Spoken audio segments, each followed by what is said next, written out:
తాకట్లో ఉన్న మీ బంగారాన్ని విడిపించి ఆ రోజు ఆన్లైన్ రేటుకి కొంటాం. Sharma gold company. నమస్కారం, వెల్కమ్ టు సుమన్ టీవీ. నేను గీతాంజలి.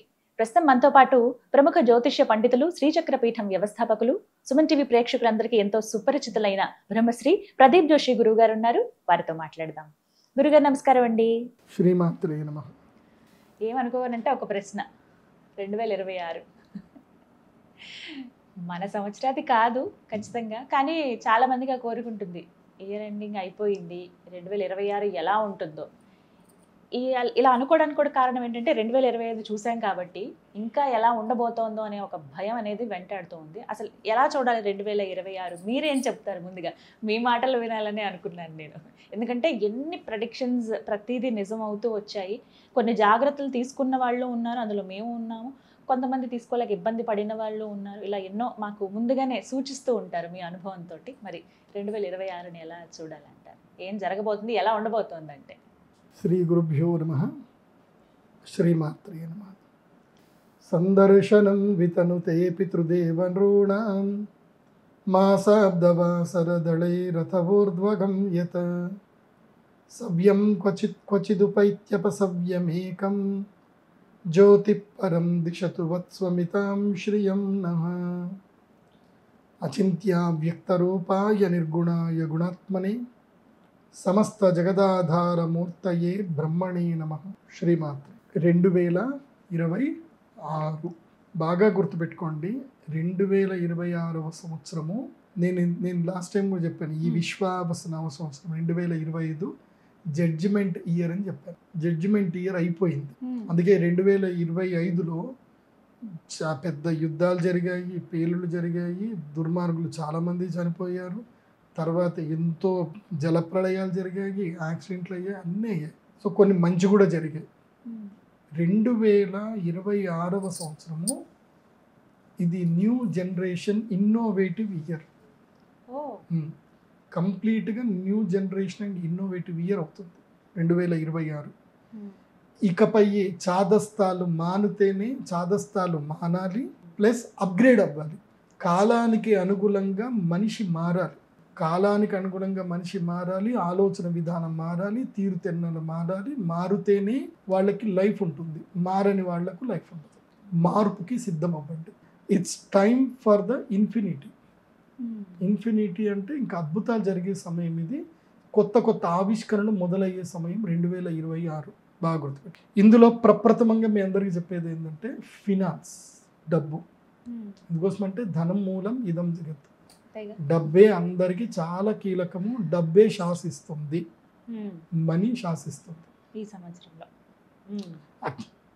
ప్రతి జీవితంలోనూ అందరిలోనూ మనీ శాసిస్తుంది. కానీ ఇప్పుడు డబ్బు యొక్క రూపము, తీరుతెన్నెలు మారుతుంటాయి.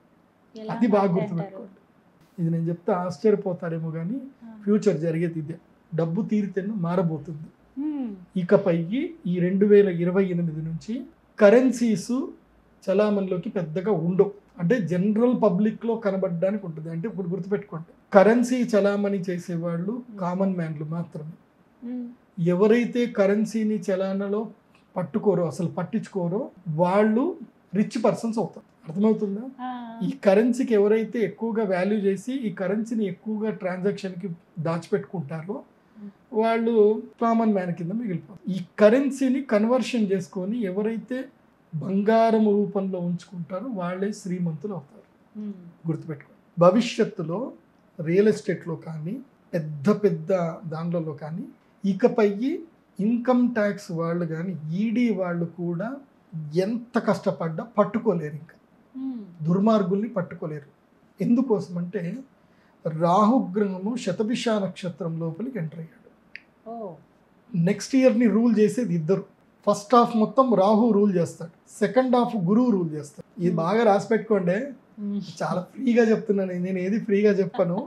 ఏదో మా గీతాంజలి గారు అడిగారు కాబట్టి మీ అందరికి కూడా ఫ్రీగా చెప్తున్నాను. ఇంకా ఇది మాత్రం ఎందుకోసం అంటే బంగారం గురించి కూడా నేను చెప్పా. దీపావళి వరకు బంగారం 1,25,000 అవుతుందని చెప్పాను, అయ్యింది.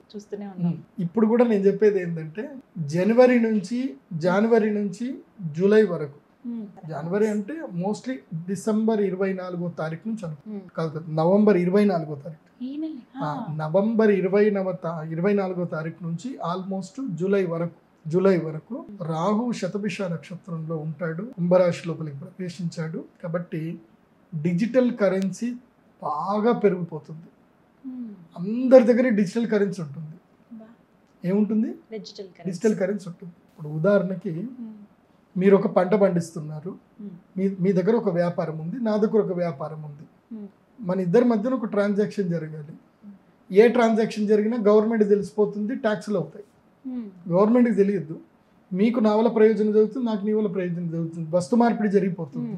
దానికి నేను నీకు డిజిటల్ కరెన్సీ నేను నీకు ఇస్తాను, మీరు నాకు డిజిటల్ కరెన్సీ ఇస్తారు, ట్రాన్సాక్షన్ క్లోజ్. కాబట్టి వచ్చే సంవత్సరము భారతదేశానికి ఆర్థిక మాంద్యం ఏర్పడబోతుంది. భారతదేశంలో ఆర్థిక మాంద్యం ఏర్పడబోతుంది. విపరీతమైన డిజిటల్ కరెన్సీ పెరుగుతుంది. USDTs, US డాలర్ పెరుగుతుంది. ఇప్పుడే గనక భారతదేశం మెలకు ఉండి స్టేబుల్ కాయిన్ కనుక రిలీజ్ చేయలేకపోతే రేపు భారతదేశం ఆర్థిక మాంద్యాన్ని ఎదుర్కొంటుంది. ఎందుకోసమంటే ట్రాన్సాక్షన్స్ అఫీషియల్గా జరగకపోతే నీకు ట్యాక్స్లు ఎక్కడికి నుంచి వస్తాయి? రావు కదా. అందరు డిజిటల్ కరెన్సీకి వెళ్ళిపోతున్నారు, ఎక్కడ వస్తుంది? ఏమీ రాదు. కాబట్టి సైబర్ క్రైమ్ కొత్త రూపం తీర్చుకుంటుంది. క్రైమ్ చేసేవాళ్ళు కొత్త రూపాన్ని దాలుస్తారు. వాళ్ళని ఎవరు పట్టుకోలేరు. ఇంకా బ్లాక్ చైన్ మార్కెట్లో ఉంటారు. బ్లాక్ చైన్లో ఏం లేదు. ఇప్పుడు బిట్ కాయిన్ ఏదైతే ఉందో, ఇప్పుడు మనం బిట్ కాయిన్ అని ఒకటి ఉంది. ఈ బిట్ కాయిన్ ఎప్పుడైతే రాహు శతభిష నక్షత్రం కుంభరాశి లోపలికి ఎంటర్ అయ్యాడో లేదో బిట్ కాయిన్ పడిపోవడం స్టార్ట్ అయింది. అక్టోబర్ 10వ తారీఖు నుంచి బిట్ కాయిన్ పూర్తిగా పడడం స్టార్ట్ అయింది. 1,28,000 ఉన్న బిట్ కాయిన్ ఇవాళ నేను ఈరోజు డిస్కషన్ చేసే టైం వచ్చేసి నవంబర్ 20వ తారీఖు నేను డిస్కస్ చేస్తున్నాను. అంటే అక్టోబర్ 10వ తారీఖు మొదలైన పతనము నవంబర్ 24వ తారీఖు రోజుకి వచ్చేసరికి బిట్ కాయిన్ కాస్ట్ 83,000కి పడిపోయింది. లోయెస్ట్ ప్రైస్ 83,000 డాలర్లకు పడిపోయింది. అంటే ఇక్కడ ఏమైంది? రాహు వచ్చేసాడు. రాహు వచ్చేసరికి ఏంది? మాయా ప్రపంచాన్ని ఏలడానికి వచ్చేసాడు. సో మాయా ప్రపంచం లోపల ఎంత ఇది జరుగుతుందో అంత కరెన్సీ వైలేషన్స్ పెరుగుతాయి, పెరిగి క్రైమ్ పెరుగుతుంది. క్రైమ్, డిజిటల్ క్రైమ్ పెరుగుతుంది. హ్యాకింగ్లు ఎక్కువగా పెరుగుతారు. క్రైమ్ యొక్క తీరుతెన్నులు మారుతాయి. ఇప్పుడు పోలీసులు కనుక ఈ విషయంలో అప్గ్రేడ్ అవ్వకపోయినా, ఈడీ వాళ్ళు అప్గ్రేడ్ అవ్వకపోయినా అంతే, అది అవుతుంది. 6 నెలల పాటు విచిత్రాలు చూస్తారు. జూలై వరకు విచిత్రాలు చూస్తారు, స్కామ్లు చూస్తారు. చూస్తూనే బ్యాంకులలో డబ్బులు అయిపోతాయి. తర్వాత గవర్నమెంట్ అఫీషియల్ వెబ్సైట్స్ అన్ని హ్యాక్ అయిపోతాయి, బ్యాంకింగ్ వెబ్సైట్స్ హ్యాక్ అవుతాయి. ఇలా దారుణమైనటువంటి విషయాలు నెక్స్ట్ ఇయర్ జరగబోతున్నాయి. తర్వాత జూలై 24వ తారీఖు తర్వాత బంగారం యొక్క ధర, జూలై 24వ తారీఖు తర్వాత, మళ్ళీ చెప్తున్నాను రాసి పెట్టుకోండి, జూలై 24వ తారీఖు తర్వాత బంగారము 1,80,000 వరకు కూడా వెళ్తుంది. 1,50,000 కన్ఫర్మ్గా దాటుతుంది. జూలై 24 తర్వాత అది 80 కూడా రీచ్ అయిపోతుంది. ఎవరైనా సరే, నేను అదే చెప్తున్నా కదా, కరెన్సీ రూపం మారుతుంది. ఇప్పుడు ఉదాహరణకి నేను మీ దగ్గర ప్రాపర్టీ కొనుక్కోవాలి, 5 కోట్ల ప్రాపర్టీ ఉంది. 5 కోట్లు నేను 500 నోట్లు పట్టుకొని రాను. నేను ఏం లేదు, 5 కిలోల బంగారం పట్టుకొచ్చి ఇస్తాను మీకు, అంతే. అలా అయిపోతుంది. ఫ్యూచర్ అంతా కూడా ఈ బంగారం షాపుల వాళ్ళు కూడా ఏంటంటే బంగారం నోట్లు వస్తాయి. చూడండి, ఇప్పటి నుంచి నేను చెప్పేది జరుగుతుంది. బంగారము నోట్లు వస్తాయి. అంటే సింపుల్ 10 గ్రాములు 20 గ్రాములు గ్రాములనే ఉంటుంది. దాని మీద కరెన్సీ వాల్యూ ఏముండదు, గ్రాములనే ఉంటుంది. ఇవాళ నేను మీ దగ్గర ప్రాపర్టీ ఏదైనా కొనుక్కోవాలి, నేను గోల్డ్ తీసుకొచ్చాను, 20 గ్రాముల గోల్డ్ తీసుకొచ్చి మీకు ఇచ్చేసాను. ఇవాళ మార్కెట్ వాల్యూ ఏముంది? 20 గ్రాములకి ఇది ఉంది, ఇది నీకు లెక్క ముట్టేసింది, అంతే. మొత్తం గోల్డ్. ఇకపై గౌరవ ప్రధానమంత్రులు ఎవరైనా సరే గవర్నమెంట్లో ఇవాళ నుంచి 500 నోట్లు బంద్ అని అంటే కామన్ మ్యాన్ బంద్ అయిందా సరే ఏటీఎం పోయి తెచ్చుకుందామని కామన్ మ్యాన్ అనుకుంటాడు. అదే పెద్దోడు భయపడాలి. కానీ పెద్దోడు అంతేనా, మంచిదే, 500 నోట్ బ్యాన్ అయితే మనకేమో. ఇక నేను ఇంట్లో 500 నోట్లు లేవు కదా నా దగ్గర మొత్తం బంగారమే ఉంది. నువ్వు బంగారం నా ఇంట్లో రైడ్ చేస్తే నాకు దొరుకుతుంది, నువ్వు నన్ను ఎడ రైడ్ చేస్తావు, నన్ను రైడ్ చేయవు కదా, అంతే. Gold is there. ఇకపై అంతా కూడా గోల్డ్ కరెన్సీ వస్తుంది. Silver currency, gold currency. మళ్ళీ పాత రోజులు వస్తాయి, ఇన్ఫినిటీ టైం. 8 కదా, ఇన్ఫినిటీ టైం. మళ్ళీ పాత రోజులు వస్తాయి. ఏది అప్పట్లో నాణాలు ఇచ్చుకున్నారు కదా, ఇప్పుడు మళ్ళీ అదే పద్ధతి వస్తుంది. కావాలంటే మీరు చూడండి, నెక్స్ట్ ఇయర్ ఆషాఢ మాసం దాటిన తర్వాత అక్కడ నుంచి గోల్డ్ రేట్ దారుణంగా పెరిగిపోవడం వల్ల ఏంటంటే పెద్ద పెద్ద ట్రాన్సాక్షన్స్ అన్ని కూడా ఇది బ్లాక్ మార్కెట్లో జరిగే ట్రాన్సాక్షన్స్. గవర్నమెంట్లో ఎట్లా డబ్బులు కట్టాలి, సబ్ రిజిస్టర్ వాల్యూ ఎంత ఉందో అంత కడతాము, రిమైనింగ్ ఎట్లా క్యాష్ తీసుకొని రావాలి. దారిలో వెళ్తే పోలీసులు పట్టుకున్నారు, ఈడీ వాళ్ళు పట్టుకున్నారు, ఇవేమి ఉండవు. ఇంకా బంగారం తీసుకెళ్తారు డైరెక్ట్. ఏం లేదండి, బ్యాంక్ వచ్చేయండి, లాకర్ ఉంటుంది, బ్యాంక్లో లాకర్లో మీరు డబ్బు చూసుకోండి, గోల్డ్ చూసుకోండి, తాళం మీకు ఇచ్చేస్తే అయిపోయి matter. No travelling, no transactions. లాకర్లో బంగారం అలాగే ఉంటుంది, లాకర్ తాళాలు మారుతాయి అంతే. ఫ్యూచర్ మొత్తం ఇదే ఉంటుంది, బాగా గుర్తుపెట్టుకోండి. మొదట 7 నెలల వరకు అంటే రాహు ఉన్నంత కాలం ఇలా ఉంటుంది. మనీ చెప్తున్నాను, నెక్స్ట్ ఇయర్ మనీ మార్కెట్ రూపం మారిపోతుంది. ఆ తర్వాత ఇంకోటి బాగా గుర్తుపెట్టుకోండి, Dubai is going to the financial hub for the world. Dubai financial హబ్గా మారిపోతుంది, పూర్తిగా వరల్డ్కి హబ్గా మారిపోతుంది. సో క్రైమ్ చేసే వాళ్ళందరూ కూడా దుబాయ్కి వెళ్ళిపోయి ఫినాన్షియల్ ట్రాన్సాక్షన్ చేసుకొని అక్కడ హబ్గా మారిపోతారు. అది కూడా జరుగుతుంది. ఓకే, సో క్రైమ్ తీరుతెన్నులు మొత్తం మారిపోతాయి, మీరు పట్టుకోలేరు, ఇంకా బ్లాక్ చైన్కి వెళ్ళిపోయి పట్టుకోలేరు. అంటే కలి నిజ రూపం ప్రారంభమవుతుంది, కలికాలం యొక్క వాస్తవ రూపం ఇప్పుడు మొదలవుతుంది. కలి పుట్టడం అయిపోయింది, అరవడం అయిపోయింది, ఇప్పుడు నడవడం స్టార్ట్ చేస్తాడు, ఇక్కడ నుంచి నడవడం స్టార్ట్ చేస్తాడు. సో అందుకే అందరూ కూడా అప్గ్రేడ్ అయిపోండి, అందరూ అప్గ్రేడ్ అయిపోయి ఏముంటుంది, బంగారం దీంట్లో పెట్టుకోండి అంతే, కొనుక్కోమంటారా? మొత్తం బంగారం, ఎంత క్యాష్ ఉన్నా క్యాష్ని బంగారం చేసి పెట్టుకోండి అంతే. గవర్నమెంట్కి ట్యాక్స్ కట్టినా పర్వాలేదు, ట్యాక్స్ కట్ అయినా సరే, జిఎస్టీ కట్ అయినా సరే బంగారం పెట్టుకోండి. ఎందుకోసం అంటే ఇన్ ఫ్యూచర్ బంగారమే శాసిస్తుంది. బంగారం ఒంటి మీద వేసుకోవద్దు, బంగారం 100 గ్రాములది ఒకటి బంగారంది ఇది తయారు చేసుకోండి, నోట్లాగా తయారు చేసుకోండి, దాని మీద గవర్నమెంట్ది హాల్ మార్కు అవన్నీ కూడా ఉంటాయి, దాన్ని సీల్ చేసి పెట్టండి. ఇంకా అదంతే. ఫ్యూచర్ అంతా కూడా ఎక్కడ ఉంటారు తెలుసు, అందరూ హాల్ మార్క్ దగ్గరనే నిల్చు. ఇప్పుడు హాల్ మార్క్ షాప్లో పెద్దగా రష్ ఉండదు, మీరు నెక్స్ట్ ఇయర్ చూడండి, హాల్ మార్క్ షాప్ దగ్గర రష్లు ఉంటాయి చూడండి, మొత్తం గోల్డ్ మయమే, అంతా గోల్డ్ మయం. గోల్డ్ సిల్వర్లో ఇంకా నోట్లు పని చేయవు, డిజిటల్ కరెన్సీ గోల్డ్ సిల్వర్, ఇది బాగా గుర్తుపెట్టుకోండి. నెక్స్ట్ ఆ తర్వాత వచ్చే రూపం ఏంటంటే వైద్యం. వైద్య శాస్త్రములో మార్పులు వస్తాయి, అద్భుతమైన మార్పులు వస్తాయి, మంచి మార్పులు వస్తాయి, మంచి మార్పులు వస్తాయి. అందులో ఇక దొంగలు ఉంటారు కదా. ఇప్పుడు వైద్య శాస్త్రములో జనాలకు మంచి జరగాలని కోరుకునే డాక్టర్లు ఎంతమంది ఉన్నారో, వీళ్ళు దరిద్రులు ఎంత నష్టపోతే నాకు అంత లాభం వస్తుంది అనేటోళ్ళు అనుకునేటోళ్ళు కూడా బోలెడు ముందు ఉంటారు. అబ్బా ఎవడు రోగం, ఎవరికి రోగాలు రావట్లేదు, కొత్త రోగాలు వస్తే నాకు నేను ప్లాట్ కొనుక్కుందాం అనుకుని మీద ఒక 2 ఫ్లోర్లు వేద్దాం అనుకుంటున్నా, కొత్త రోగం వస్తే వేసుకోవచ్చు అనుకునే వాళ్ళు కూడా కొంతమంది ఉంటారు. సరే, అది వైద్యో నారాయణో హరిహి అన్నారు, వాళ్ళకి నేను అట్లాంటిది అయితే అన్నాను. కానీ విషయం ఏంటంటే ఇక్కడ నుంచి నానో టెక్నాలజీ వైద్య రంగం లోపలికి పూర్తిగా ఎంటర్ అవుతుంది, నానో టెక్నాలజీ ఎంటర్ అయిపోతుంది. ఇకపై యాంజియోగ్రాములు చేయాలన్నా ఏం చేయాలన్నా పెయిన్లెస్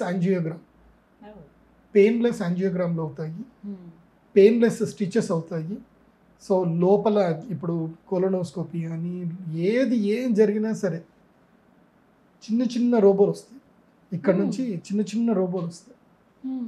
సో ఫ్యూచర్లో అది రాబోతుంది. సో ఎందుకోసమంటే రాహువు ఎప్పుడైతే వస్తాడో ప్రపంచంలో మాయాశక్తులు బాగా పెరుగుతాయి, మాయాశక్తులు పెరిగి వైద్య రంగంలో నానో రోబోట్స్ వస్తాయి, దానివల్ల చాలా అద్భుతాలు జరుగుతాయి. ఇక్కడ నుంచి ఫ్యూచర్ అంతా కూడా ఏఐ అండ్ రోబోట్స్ ఇక్కడ నుంచి ఏలడం స్టార్ట్ అవుతుంది. ఇంకో 10 ఏళ్లలో మొత్తం మారిపోతుంది కంప్లీట్గా, థియరీస్ అని మారిపోతాయి. ఇది అయిపోయిందా? నెక్స్ట్ రెవల్యూషన్ ఉంది. ఎందుకోసం అంటే ఐఎమ్ నాట్ నార్మల్ ఆస్ట్రాలజర్, నేను ఐఎమ్ అప్గ్రేడింగ్ ఆస్ట్రాలజర్. ఎందుకోసం అంటే నేనే ఆ కంపెనీకి 850 కోట్ల కంపెనీకి నేనే పోయి పూజ చేయించి వచ్చిన. ఆ కంపెనీకి I'm also one of the partner in that company. ఇక్కడనే మన హైదరాబాద్లోనే స్టార్ట్ చేస్తున్నారు. అగ్రికల్చర్ ఇండస్ట్రీలో ఫ్యూచర్ రెవల్యూషన్ వస్తుంది. Agriculture industry future robo revolution వస్తుంది. అగ్రికల్చర్లో ఎలా అంటారండి, ఎలా చూడొచ్చు? ఇప్పుడు ఏం లేదండి, ఒక 100 ఎకరాలు ఉందనుకోండి, 100 ఎకరాలకి మీరు ఏం చేయాల్సిన అవసరం లేదు. ఒక 10 రోబోలు ఉంటాయి, 10 రోబోలు, 4 డ్రోన్ కెమెరాలు ఉంటాయి. ఓకే, నీ పొలానికి మొత్తం అవే కంచేస్తాయి, ఫెన్సింగ్ మొత్తం అవే చేస్తాయి, రోబోలే పని చేస్తాయి. లేబర్ రోబోస్ రాబోతున్నాయి. సో మీరు పొలానికి మొత్తం కంచేసేసి కామ్గా మీరు పంట వేయాలి అని చెప్పి మీరు కంప్యూటర్లో ఆర్డర్ ఇస్తే అక్కడ ఉండే ధాన్యాలు తీసుకెళ్తాయి, ఆ మిషన్ పోతుంది, మొత్తం పొలం దున్నుతుంది, అవే ధాన్యాలు ఇస్తాయి, అదే స్విచ్ నొక్కుంటుంది, వాటర్ ఆన్ అవుతాయి, క్రాప్ అదే పెరుగుతుంది. ప్లస్ డ్రోన్ కెమెరాలు వస్తాయి, ఈ డ్రోన్ కెమెరాలు వచ్చి మొత్తం క్రాప్ అంతా అబ్జర్వేషన్ చేస్తాయి, స్కానింగ్ చేస్తాయి, ఎప్పటికప్పుడు ఏ స్కాన్ చేస్తుంది, ఏ పురుగులు వచ్చినాయి, ఏ మందు వేయాలని ఆటోమేటిక్గా అది రిలీజ్ అవుతుంది, డ్రోన్లో నిండిపోతుంది, డ్రోన్ వెళ్ళి స్ప్రే చేసి వస్తుంది, మళ్ళీ అదే మిషన్ క్రాప్ చేస్తుంది, మిషనే ప్యాక్ చేసి పెడుతుంది. అంతదాకా ఇది ఆల్రెడీ ఇప్పుడు నడుస్తుంది, చైనాలో ఇది ఆల్రెడీ స్టార్ట్ అయింది. ఇంకా మన ఇండియాకి రావడానికి ఇంకో 30 ఏళ్ళు పడుతుంది అండి. కాకపోతే ఏంటంటే రెవల్యూషన్ అయితే ఈ సంవత్సరం నుంచి రెవల్యూషన్ రోబో రెవల్యూషన్ స్టార్ట్ అవుతుంది. సో హ్యూమన్ ఇంటరప్షన్ తగ్గిపోతుంది. నష్టమే మరి, సింపుల్ చెప్తున్నాను. ఈ సీక్రెట్ ఇది ఏదైతుందో ఈ రహస్యం మీరు తెలుసుకోకపోతే మీ జీవితంలో ఎవరు బాగుపడరు. Government create money to make people labour. జనాలతోటి పని చేయించాలి, జనాల మధ్య ట్రాన్సాక్షన్ జరగాలి, గవర్నమెంట్ అనేది ఉండాలి, శాసించాలి. కావాలంటే గవర్నమెంట్ డబ్బులు ప్రింట్ చేస్తుంది, వాళ్ళు డబ్బులు తయారు చేస్తున్నారు, మీరు ఆ డబ్బుకు వాల్యూ ఇస్తున్నారు. అర్థమవుతుందా? మీరు పేపర్కి వాల్యూ ఇస్తున్నారు, ఎందుకోసం అంటే బికాస్ ఆఫ్ గవర్నమెంట్ అది ప్రింట్ చేస్తుంది కాబట్టి, గవర్నమెంట్ దానికి అధికారం ముద్రిస్తుంది కాబట్టి. అర్థమవుతుందా? గవర్నమెంటే లేదు, గవర్నమెంట్తో సంబంధం లేకుండా ఒక మిషన్ ముద్రలు ఒక డాలర్ తయారవుతుంది, ఒక డిజిటల్ కరెన్సీ తయారవుతుంది, గవర్నమెంట్ ప్రమేయం లేదు. చిన్న కమ్యూనిటీస్లోనే వాళ్ళే ట్రాన్సాక్షన్ చేసుకుని నడిపించుకుంటే గవర్నమెంట్ ఎటుపోతుంది? గవర్నమెంట్ ఉండదు, ఇంకా ఫ్యూచర్లో గవర్నరెన్స్ ఉండదు. దానికి ఇది ఇక్కడ నుంచే బిగినింగ్ స్టార్ట్. ఫ్యూచర్లో ఇది కూడా చెప్తున్నా, ఇప్పుడు ఏదైతే ఈ సిచ్యువేషన్ జరిగిందో, గురుగ్రహము కర్కాటక రాశి లోపలికి ఎంటర్ అయ్యాడు, రాహువు ఇక్కడ ఉన్నాడు, అంటే షష్టాష్టకాలు అయ్యాయి. రాహువుకి గురువుకి షష్టాష్టకాలు అయ్యాయి. షష్టాష్టకం వల్ల ఏం జరుగుతుంది అని అంటే 5 ఫినాన్షియల్ రెవల్యూషన్స్ వస్తాయి, జంజీ రెవల్యూషన్స్ వస్తాయి, గవర్నమెంట్స్ పడిపోతాయి, డిజిటల్ కరెన్సీ పెరిగిపోతుంది. సో మళ్ళీ ఏమైపోతుందంటే పాతకాలంలాగా చిన్న రాజ్యాలు ఏర్పడతాయి, చిన్న కమ్యూనిటీ, రోగాలు పెరిగిపోతాయి, తర్వాత రోగాలు వస్తాయి. అది కూడా చెప్పాలి. ఇంకా ఈ మైక్రోబయాలజీ ఎంతైతే ఇంప్రూవ్మెంట్ అవుతుందో రోగాలు కూడా అంత పెరుగుతాయి. రోగాలు పెరగగానే ఏమవుతుందంటే జనాలందరూ వెళ్ళిపోయి చిన్న కమ్యూనిటీలు తయారవుతారు. ఇది ఎప్పటికీ 2046 తర్వాత దానన్నిటికీ ఇప్పుడు బేసిక్ పడుతుంది. 2046 తర్వాత చిన్న కమ్యూనిటీస్ తయారవుతారు. ఏ కమ్యూనిటీ వాళ్ళు ఆ కమ్యూనిటీలోనే బతుకుతారు. ఇంకా ఫ్యూచర్లో అది జరగబోతుంది. కాబట్టి అగ్రికల్చర్ రెవల్యూషన్ వస్తుంది, ఫినాన్షియల్ రెవల్యూషన్ వస్తుంది, అండ్ మెడికల్లో రెవల్యూషన్ వస్తుంది. ఇవి మెయిన్. ఈ రెవల్యూషన్స్ తర్వాత మనిషి దీనికి అనుగుణంగా మారకపోతే మాత్రం ఇంకా అంతే. బాగుంది. సామాన్యుల పైన ఎక్కువ ప్రభావం. రోగాలు వచ్చే సంవత్సరము రోగాలు ఇంకా పెరుగుతాయి, తగ్గవు. రోగులు పెరుగుతారు, అండ్ ఊపిరితిత్తులకు సంబంధించిన వ్యాధులు ఎక్కువగా పెరుగుతాయి, డైజెషన్ వ్యాధులు ఎక్కువ పెరుగుతుంది. ఇంకా డయాబెటీస్ అనేది కామన్ అయిపోతుంది. ఇప్పటికే టాప్లో ఉన్నాము. అంతే, డయాబెటీస్ అనేది కామన్ అయిపోతుంది. నీకు డయాబెటీస్ లేదా? అయ్యో లేదా, మా ఇంట్లో అందరికీ ఉంది, నీ దగ్గర లేదా అంటే మీకు ఆస్తులు లేవా అన్నట్టు, డయాబెటీస్ లేదా అన్నట్టు అయిపోతుంది. So thyroid, diabetes, endocrinical disease common to the all people. ఇవన్నీ జరుగుతాయి. అండ్ మనిషి యొక్క ఆయుష్ తగ్గుతూ ఉంటుంది, మనిషి యొక్క హైట్, పర్సనాలిటీస్ కూడా తగ్గుతూ ఉంటాయి. ఇవన్నీ కూడా భవిష్యత్తులో జరగబోతున్నాయి. సో ఆ జరగబోయేదానికి 2026లో పునాదులు పడతాయి. శ్రీకారం అక్కడి నుంచే స్టార్ట్. ఇంకా అదొకటి. నెక్స్ట్ ఇంకో విచిత్రం ఉంది. భూమి మీదకి ఏలియన్స్ వస్తారు 2026లో. చెప్తున్నా కదా, అదే కదా అక్కడి నుంచి స్టార్ట్ అయ్యేది. 2026కి భూమి మీదకి ఏలియన్స్ వచ్చిన సంగతి తెలిసిపోతుంది. ఆల్రెడీ ఒక న్యూస్ అయితే చక్కర్లు కొడుతుంది.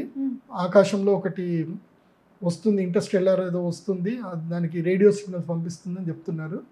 But there is a invitation from the aliens, అంటే గ్రహాంతరవాసులు మన భూమి మీదకి అయితే రాబోతున్నారు.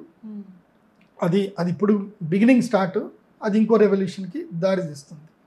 అదొకటి. అందుకే నేను చెప్పేది ఏంటంటే ఇప్పటి నుంచి మీరంతా చాలా సేఫ్గా ఉండండి. బంగారం కొనుక్కోండి కానీ బంగారం ఒంటి మీద వేసుకోకండి.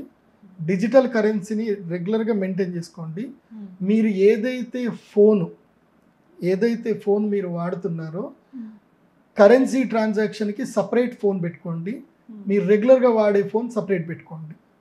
మీరు రెగ్యులర్గా వాడే ఫోన్కి కరెన్సీ ట్రాన్సాక్షన్ చేసే ఫోన్కి సంబంధం ఉండకూడదు, గుర్తుపెట్టుకోండి.